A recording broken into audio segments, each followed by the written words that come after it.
Oh no. Oh no. No. Hell nah. So I made a video a while ago. I think it was like the toughest military branches. And inside that video, I was talking about the toughest special forces within the branches. And I pissed a lot of people off. I said it was the Navy SEALs and people came in, nope, it's the Green Berets single-handedly, like without a doubt. So I'm gonna watch a video. Maybe it can change my mind. Let's see.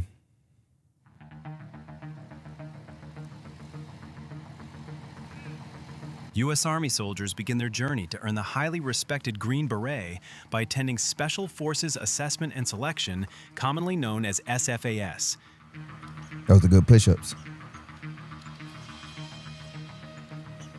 Oh, I know for Air Force Special Warfare, they can't ridge their back up like that when they rest, and they have to keep it straight. Well, I'm just saying, This grueling program serves as the essential first step toward joining one of the world's most elite military units. He gonna hurt his back lifting like that. SFAS is conducted by the 1st Special Warfare Training Group, Airborne, a unit of the U.S. Army John F. Kennedy Special Warfare Center and School at Fort Liberty, North Carolina, formerly known as Fort Bragg, the historic home of Army Special Operations Forces. Man, that's some serious weight. The program includes rigorous land navigation exercises, often requiring candidates to cover more than 50 miles on foot with a heavy rucksack across unfamiliar terrain using only a map and compass. They're about to insert that into Air Force basic training now, so all the Air Force airmen be able to navigate like that. It's past my time. Unfortunately, I'm not going to get that skill. Retiring next year,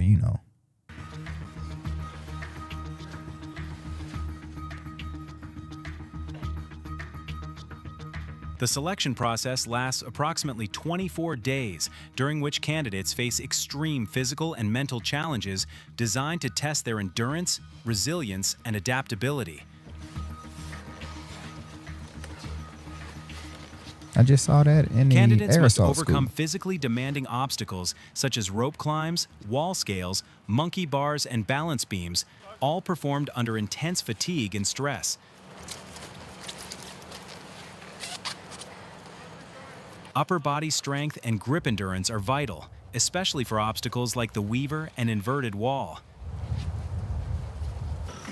I came into the Army after I graduated college as an 11 Bravo infantryman, and I've been in 7 years now. The first 2 weeks were very manageable events and, team week. Then suddenly you're going for 20, 21 hours some days, and so that can be kind of a gut check there. For our class, it was extremely hot, and so a lot of the mental part for us was make it to the next ice bucket to cool down. It lets you relax for that 5 minutes and realize it's not so bad, I can keep going. I'd say 90% of it is thinking that you can do it. Most people don't have anything special. They just refuse to give up. Yeah. And they just keep putting one foot in front of the other until it's over. That's the common trend I hear across all the special forces. It's just a mindset. One of the most challenging components is the night land navigation course, which requires candidates to navigate over 10 miles in complete darkness using only a map and compass, testing both physical endurance and mental focus. The selection also features a team week, where candidates perform strenuous team-based tasks under severe physical and psychological stress. Throughout SFAS, candidates endure severe sleep deprivation, often sleeping less than 4 hours per night, and operate on restricted caloric intake, pushing their ability to perform under extreme fatigue.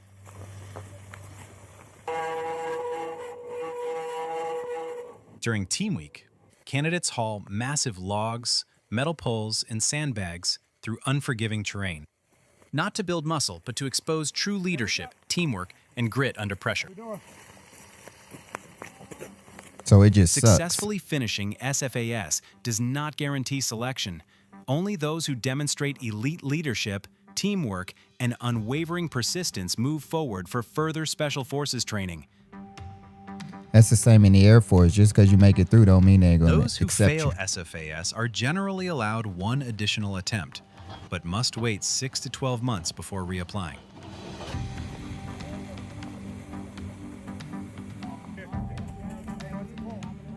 The entire Special Forces training pipeline experiences a dropout rate exceeding 60%, making it one of the most selective military programs worldwide. I could be wrong, but I feel like the Air Force's attrition is way higher than that. I think it's like towards the 80 to 90% fail out. I could be wrong. I'm just saying, you know. After SFAS, selected soldiers advance to the Special Forces Qualification Course, known as the Q Course, which is the final and most comprehensive phase of training to become a Green Beret.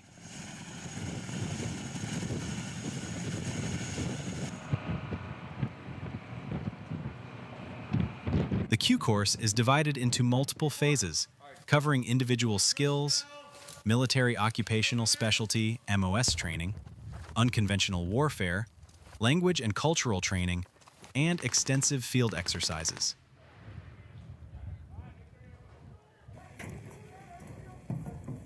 Phase 1 focuses on physical conditioning, small unit tactics, and foundational military skills, ensuring candidates meet strict baseline requirements.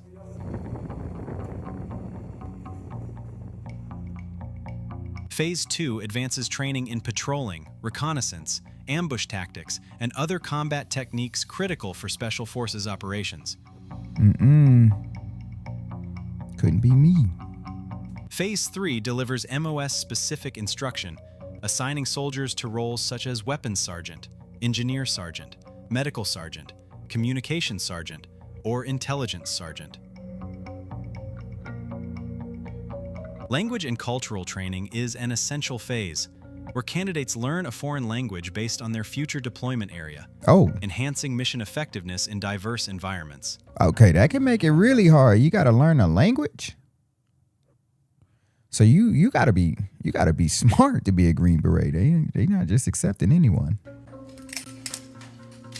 Weapons training throughout the pipeline covers handling, maintenance, and firing of various U.S. military small arms,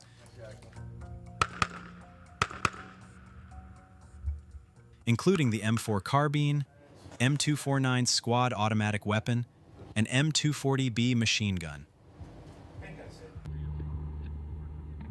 Some Green Berets may also train on foreign weapons like the AK-47, depending on mission requirements. Soldiers train in mechanical, ballistic, thermal, and explosive breaching techniques, enabling rapid and safe entry during high-risk operations. Classroom instruction develops strategic mission planning, detailed mission analysis, and tactical decision-making skills, cultivating the critical thinking needed in complex operational environments. Instruction on the law of war and rules of engagement teaches legal and ethical considerations, supported by real-world case studies to prepare soldiers for the responsibilities of special operations. The Special Forces Medical Sergeant course lasts approximately 52 weeks, with additional time required for prerequisite training and qualification. Oh man.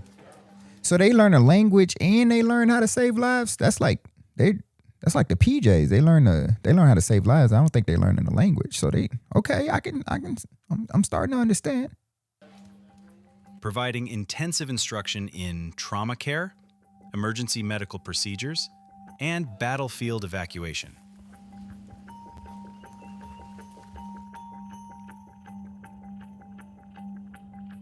Advanced communications training ensures Special Forces soldiers operate secure radios, satellite systems, and other technologies essential for maintaining contact during remote and sensitive missions. Green Berets specialize in unconventional warfare, direct action, counterterrorism, reconnaissance, and foreign internal defense. There's a button on this side. If you could have the person wake up Established officially in 1952, the U.S. Army Special Forces operate under the United States Army Special Operations Command.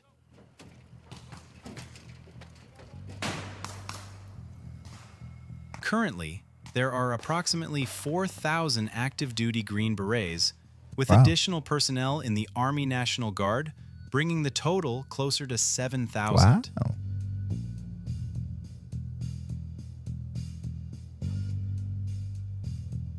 Training to earn the Green Beret lasts a minimum of 62 to 95 weeks, depending on the soldier's specialty and language requirements. Yeah.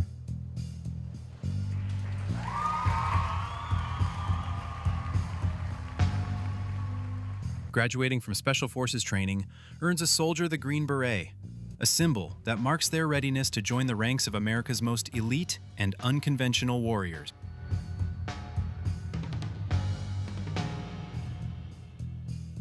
Green Berets operate in over 70 countries, typically in small teams known as Operational Detachment Alphas, or ODAS.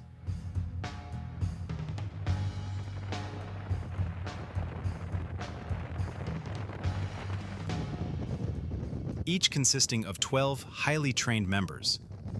ODAS includes specialists in weapons, engineering, medical, communications, intelligence, and leadership roles, working seamlessly together to accomplish complex missions.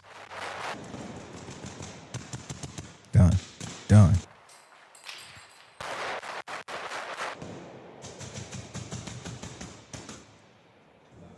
Fluency in at least one foreign language is mandatory, Wow. allowing Green Berets to build rapport and operate effectively alongside local forces.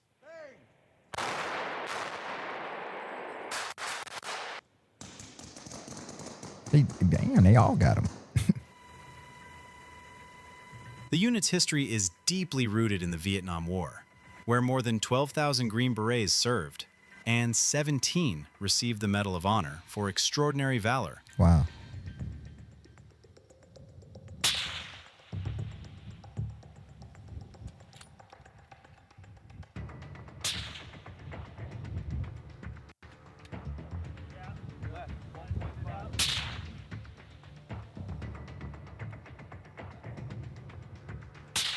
In recent years, Green Berets have played critical roles in counter-terrorism operations across Iraq, Syria, Africa, and other regions.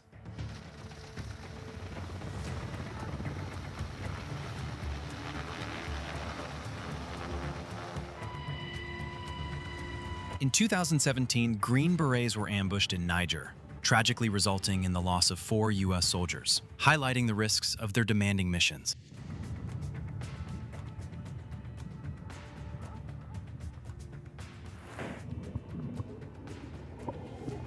That's why they're going to lose me right The Green there. Beret was officially authorized by President John F. Kennedy in 1961, who I want y'all to know I can't swim. I just can't swim like them. And I don't like swimming, so praised Special Forces soldiers as soldiers who dare to do the things others cannot. Today, Green Berets remain among the most elite fighting forces worldwide, trained extensively in airborne operations, combat diving, and HALO, high-altitude, low-opening parachute jumps. Air Force PJs do all of that. They serve within 6 active-duty Special Forces groups and 2 National Guard groups, providing rapid global response capabilities.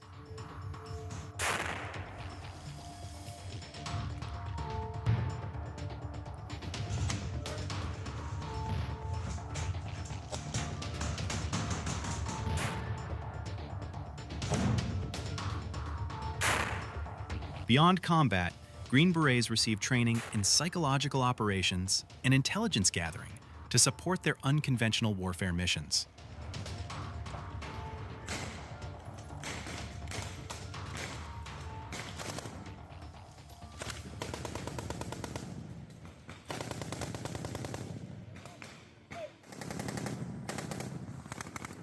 Following the September 11th attacks, Green Berets were among the first U.S. forces to enter Afghanistan. Man, got a bazooka. Working alongside CIA operatives and the Northern Alliance, they played a pivotal role in toppling the Taliban regime.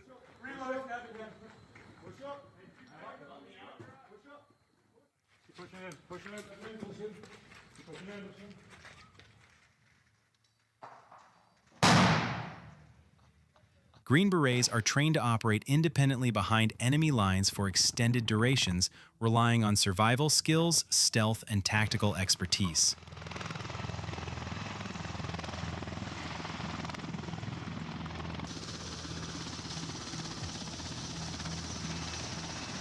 The Green Beret motto, De oppresso liber, translates to free the oppressed, reflecting their mission to support allied and indigenous forces globally.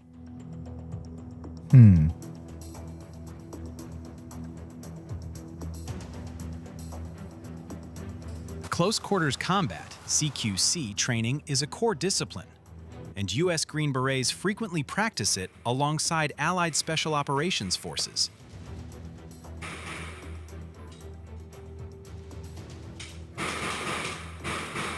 These high-intensity drills simulate urban warfare environments where engagements happen within seconds, often in tight, confined spaces like buildings, tunnels, and ships.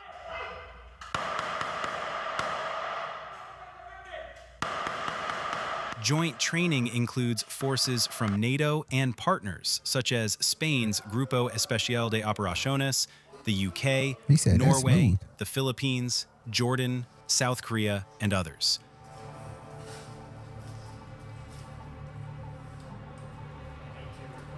Partners bring unique tactics and technologies, teaching interoperability in communications, breaching methods, and mission planning.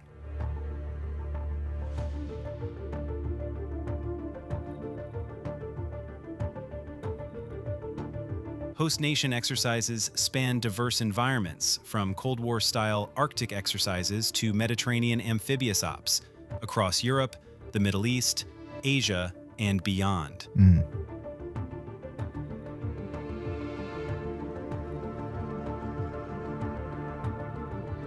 Regular all-domain exercises such as Saber Guardian and Arctic Edge integrate CQC with air support, naval insertion, and communications training. Oh no, oh no, no. Hell nah. The global war on terror expanded Green Beret operations dramatically, requiring adaptability across multiple theaters worldwide. I don't even see nowhere they can go and warm up. They just, oh no. Cold weather survival is a specialty for select units, with training in shelter construction, fire making, and ice water immersion drills designed to prevent hypothermia and enhance endurance.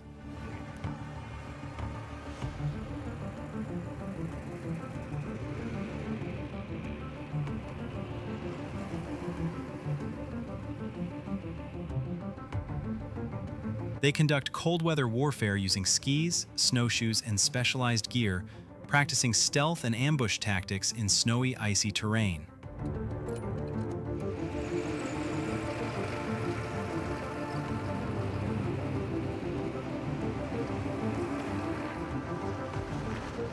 Fast rope insertion and extraction system, or FRIES, enables Green Berets to rapidly deploy from helicopters without landing, ideal for urban, jungle, or maritime operations.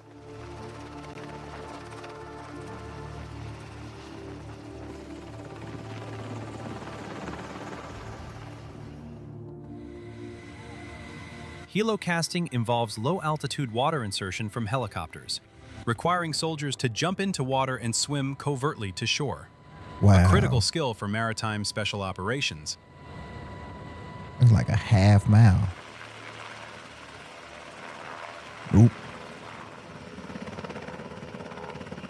They got fins though, so.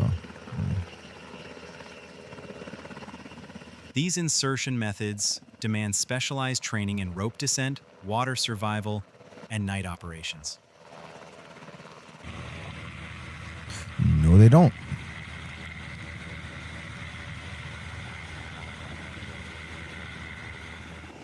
Green Berets regularly undergo dive requalification to maintain combat diving proficiency, including open and closed-circuit diving, underwater navigation, and tactical swimming.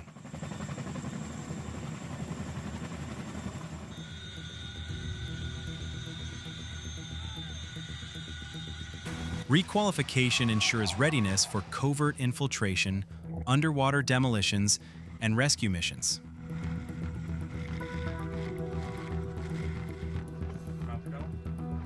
Divers also practice emergency procedures such as equipment failure responses and blackout mask drills. They can't see?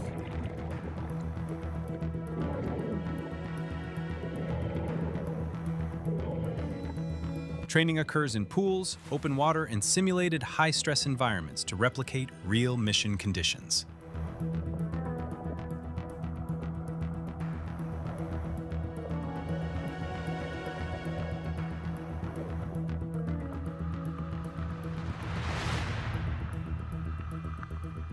They are trained to operate in extreme environments, including deserts, jungles, mountains, and Arctic regions, demonstrating unmatched versatility and resilience.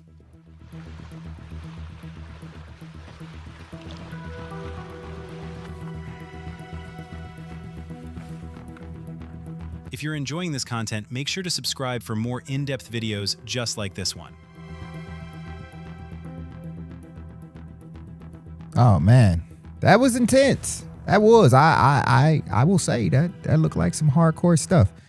Learning the language, having to learn the medical stuff. It sounded like, you know, they got certain people within the Berets to learn specific things like that, but everybody having to learn the language, that's tough. I